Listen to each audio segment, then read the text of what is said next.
রাত গভীর হয়ে আসছিল ওয়াশিংটনে। হোয়াইট হাউসের আঙিনায় হয়তো কেউ আকাশের দিকে তাকালে দেখতে পেত তারাগুলো মিটমিট করে জ্বলছে। কিন্তু সেই রাতে হাজার হাজার মাইল দূরে এমন কিছু ঘটে গেল যা পুরো বিশ্বের ভূরাজনৈতিক সমীকরণ বদলে দেবার ক্ষমতা রাখে।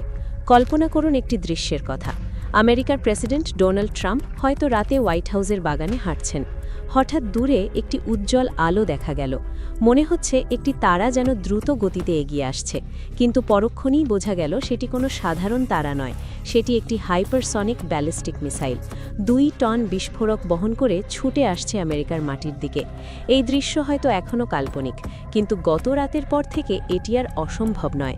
পৃথিবীর ইতিহাসে প্রথমবারের মতো একটি মুসলিম দেশ এমন ক্ষমতা অর্জন করল যা আগে শুধুমাত্র রাশিয়া বা চীনের মতো পরাশক্তির কাছে ছিল। ইরান সফলভাবে পরীক্ষা করল তাদের নতুন আন্তঃমহাদেশীয় ব্যালিস্টিক মিসাইল। এর রেঞ্জ প্রায় 10,000 কিলোমিটার, মানে আমেরিকার যে কোনো শহরে এই মিসাইল পৌঁছতে সক্ষম। খবরটা যখন বিশ্ব মিডিয়ায় ছড়িয়ে পড়ল, তখন পশ্চিমা বিশ্বে যেন একটি ভূকম্প হয়ে গেল। ন্যাটোর সদর দপ্তরের জরুরি বৈঠক বসল, ইসরায়েলের গোয়েন্দা সংস্থা মোসাদ রাতারাতি সতর্কতা জারি করল, আর হোয়াইট হাউসে যে নিরাপত্তা নেমে এসেছে সেটা স্বাভাবিক কোনো চুপ থাকা নয়। পূর্ব এশিয়া থেকে শুরু করে ইউরোপ পর্যন্ত সব বড় সংবাদ মাধ্যম এই খবর প্রকাশ করেছে অত্যন্ত গুরুত্বের সাথে। মালয়েশিয়ার সংবাদ মাধ্যমগুলো এটিকে মুসলিম বিশ্বের জন্য ঐতিহাসিক মুহূর্ত বলে বর্ণনা করেছে। অন্যদিকে পশ্চিমা মিডিয়া এটিকে বিশ্ব নিরাপত্তার জন্য মারাত্মক হুমকি হিসাবে দেখছে। দুই পক্ষের দুই দৃষ্টিভঙ্গি, কিন্তু একটা বিষয়ে সবাই একমত: পৃথিবীর শক্তির ভারসাম্য এখন নতুন করে লেখা হচ্ছে। ইরানের সামরিক মুখপাত্র গতকাল এক সংবাদ সম্মেলনে নিশ্চিত করেছেন এই মিসাইল পরীক্ষার কথা। তিনি সরাসরি আমেরিকার নাম না বলেও বলেছেন যে এই মিসাইল ইরানের সবচেয়ে দূরের শত্রুর ভূখণ্ডে আঘাত হানতে সক্ষম। আর সবাই জানে ইরানের সবচেয়ে দূরের শত্রু কে। ইরানের দুজন আইন প্রণেতাও এই পরীক্ষার সফলতা নিশ্চিত করেছেন। তারা বলেছেন এটি শুধু ইরানের নয়, বরং গোটা মুসলিম বিশ্বের ইতিহাসে একটি মাইল ফলক, কারণ এত দূরপাল্লার মিসাইল এর আগে কোনো মুসলিম দেশ তৈরি করতে পারেনি। এই মিসাইলের নাম খোরামশাহর 5। এর আগে ইরানের সুপ্রিম লিডার আয়াতুল্লাহ খামিনি এই মিসাইল উন্মোচন করেছিলেন। তখনই বিশ্লেষকরা বুঝতে পেরেছিলেন যে ইরান বড় কিছু করতে চলেছে, কিন্তু সেই সময় পরীক্ষা করা সম্ভব হয়নি, কারণ এত দূরপাল্লার মিসাইল পরীক্ষা করতে হলে বিশাল ভূখণ্ড দরকার। ইরানে নিজেদের দেশে সেই জায়গা নেই, আবার অন্য কোনো দেশের আকাশসীমা দিয়ে এই মিসাইল পাঠালে সেই দেশের সাথে সংঘাত হতে পারে। এখানেই আসে রাশিয়ার ভূমিকা। প্রশ্ন উঠতে পারে যে মিসাইল তো ইরানের নিজের তৈরি, প্রযুক্তি তাদের, তাহলে রাশিয়ার অনুমতি কেন লাগবে? উত্তরটা সহজ। 10,000 কিলোমিটার রেঞ্জের মিসাইল পরীক্ষা করতে হলে এমন জায়গা দরকার যেখানে এত দূরত্ব পাওয়া যাবে। রাশিয়া হলো পৃথিবীর সবচেয়ে বড় দেশ, শুধু রাশিয়াতেই এই পরীক্ষা করা সম্ভব, কোনো তৃতীয় পক্ষকে জড়িত না করে। কিন্তু রাশিয়াও সহজে অনুমতি দেয়নি, কারণ যদি মিসাইলে কোনো ত্রুটি থাকে আর সেটা রাশিয়ার মাটিতে পড়ে, তাহলে বড় বিপদ হবে রাশিয়ারই। তাই রাশিয়া দীর্ঘ সময় ধরে ইরানের এই প্রযুক্তি পরীক্ষা নিরীক্ষা করেছে। যখন তারা নিশ্চিত হয়েছে যে এই মিসাইল যথেষ্ট নির্ভুল এবং নিরাপদ, তখনই অনুমতি দিয়েছে। অনুমতি পাওয়ার পর ইরান থেকে সরাসরি এই মিসাইল ছোড়া হয়েছে রাশিয়ার সাইবেরিয়ার সাগরের দিকে। 10,000 কিলোমিটার পথ পাড়ি দিয়ে মিসাইলটি ঠিক নির্ধারিত টার্গেটে গিয়ে আঘাত করেছে। এটি ছিল একটি দুর্দান্ত সফল পরীক্ষা। শুধু তাই নয়, বিশেষজ্ঞরা বলছেন এই মিসাইলের রেঞ্জ আরও বাড়ানো সম্ভব, 12,000 এমনকি 14,000 কিলোমিটার পর্যন্ত, মানে আমেরিকার যে কোনো কোনায় এই মিসাইল পৌঁছে যেতে পারে। আমেরিকার গোয়েন্দা সংস্থাগুলো অনেক আগে থেকে জানত যে ইরান এই ধরনের মিসাইল তৈরি করছে। সেই কারণেই তারা ইরানের ওপর চাপ বাড়াচ্ছিল, এমনকি হামলার পরিকল্পনাও করেছিল বলে শোনা যায়। কিন্তু ইরান অত্যন্ত বুদ্ধিমানের মতো কাজ করেছে।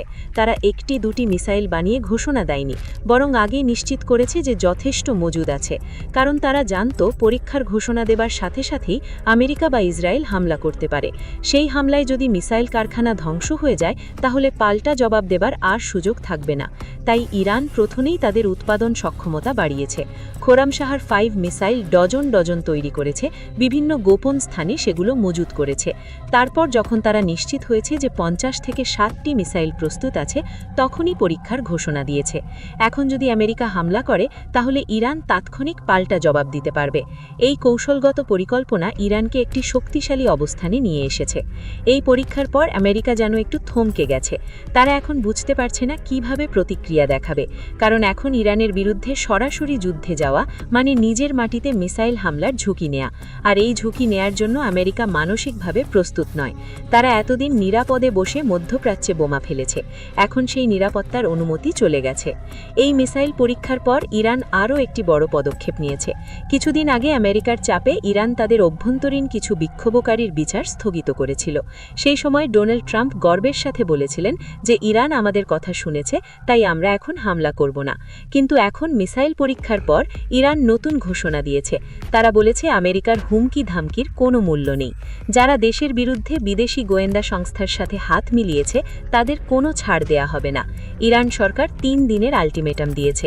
যারা হিট লিস্টে আছে তাদের 3 দিনের মধ্যে আত্মসমর্পণ করতে হবে। যদি তারা আত্মসমর্পণ না করে তাহলে সর্বোচ্চ শক্তি প্রয়োগ করে তাদের গ্রেফতার করা হবে। সেই অভিযানে যদি তাদের কোনো ক্ষতি হয় তার দায় ইরান নেবে না। এটা একটা পরিষ্কার বার্তা।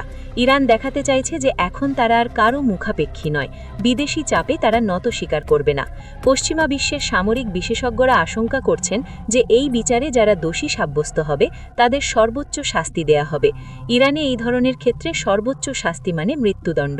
এটা ইরানের জন্য নতুন কিছু নয়, কিন্তু আমেরিকা এবং মানবাধিকার সংগঠনগুলো এই নিয়ে সোচ্চার হবে এটা নিশ্চিত। তবে ইরান এখন এসব কিছু নিয়ে ভাবছে না। তারা একটা উদাহরণ তৈরি করতে চাইছে, ভবিষ্যতে যেন কেউ বিদেশি শক্তির হাতের পুতুল হয়ে দেশের বিরুদ্ধে কাজ করার সাহস না পায়। এই মুহূর্তে সবচেয়ে বেশি চাপে আছে ইসরায়েল, কারণ ইরানের এই মিসাইল শুধু আমেরিকা নয় বরং তাদের জন্য হুমকি। ইসরায়েল ইরান থেকে মাত্র 2000 কিলোমিটার দূরে। 10,000 কিলোমিটার রেঞ্জের মিসাইল দিয়ে ইসরায়েলকে আঘাত করা তো খুবই সহজ, আর ইরানের কাছে এর আগে থেকেই ইসরায়েল আক্রমণের সক্ষমতা ছিল। কিন্তু সেই সক্ষমতা বহু গুণ বেড়ে গেল মোসাদ রাতারাতি তাদের নিরাপত্তা কৌশল নতুন করে সাজাতে শুরু করেছে। ইউরোপের দেশগুলো চিন্তিত, যদিও ইরান তাদের সরাসরি শত্রু হিসাবে দেখে না, কিন্তু এই মিসাইল ইউরোপেও পৌঁছতে পারে। ন্যাটোর সদস্য দেশগুলো এখন আলোচনা করছে কিভাবে এই নতুন হুমকি মোকাবেলা করা যায়।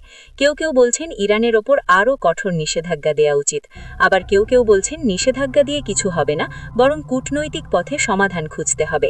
চীন এবং রাশিয়া এই বিষয়ে তুলনামূলক চুপ আছে। রাশিয়া তো নিজেই এই পরীক্ষায় সাহায্য করছে। তারা চায় ইরান শক্তিশালী হোক, কারণ এটা আমেরিকার একছত্র আধিপত্যকে চ্যালেঞ্জ করবে। চীনও একই কারণে খুশি। তারা দেখছে যে বিশ্বে তাদের প্রভাব বাড়ছে এবং আমেরিকায় প্রভাব কমছে। আমেরিকার সাধারণ মানুষের মধ্যে এখনও এই খবরটা এতটা ছড়ায়নি, কারণ যখন ছড়াবে তখন একটা ভয়ের পরিবেশ তৈরি হতে পারে। এতদিন তারা ভাবত যে তাদের দেশ নিরাপদ, কোনো শত্রু তাদের মাটিতে আক্রমণ করতে পারবে না। এখন সেই বিশ্বাস চলে যাচ্ছে। ইরানের একটা মিসাইল যদি সত্যিই আমেরিকায় এসে পড়ে তাহলে লক্ষ লক্ষ মানুষের জীবন বিপন্ন হবে। ডোনাল্ড ট্রাম্প এখন কঠিন সিদ্ধান্তের মুখে। একদিকে তার কট্টর সমর্থকরা চায় ইরানের ওপর হামলা করা হোক, অন্যদিকে সামরিক উপদেষ্টারা বলছেন এই মুহূর্তে হামলা করা বিপজ্জনক হতে পারে, কারণ ইরান এখন পাল্টা মারতে সক্ষম, আর সেই পাল্টা মার আসবে আমেরিকার মাটিতেই। এই ঝুঁকি নেওয়া সহজ নয়।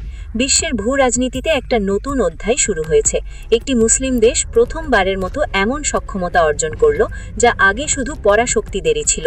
এটা কি শান্তির জন্য ভালো নাকি খারাপ, সেই বিতর্ক চলবে। কিন্তু একটা বিষয় নিশ্চিত, পৃথিবী এখন আগের মতো নয়। শক্তির ভারসাম্য বদলে যাচ্ছে, আর এই বদলের কেন্দ্রে রয়েছে ইরান এবং তার খোরামশাহার 5 মিসাইল। আগামী দিনগুলোতে কি হবে কেউ জানে না, কিন্তু সবাই অপেক্ষা করছে পরবর্তী পদক্ষেপের জন্য। আমেরিকা কি হামলা করবে, ইসরায়েল কি একা কিছু করবে, নাকি কূটনীতির মাধ্যমে সমাধান হবে? উত্তরগুলো সময় দেবে।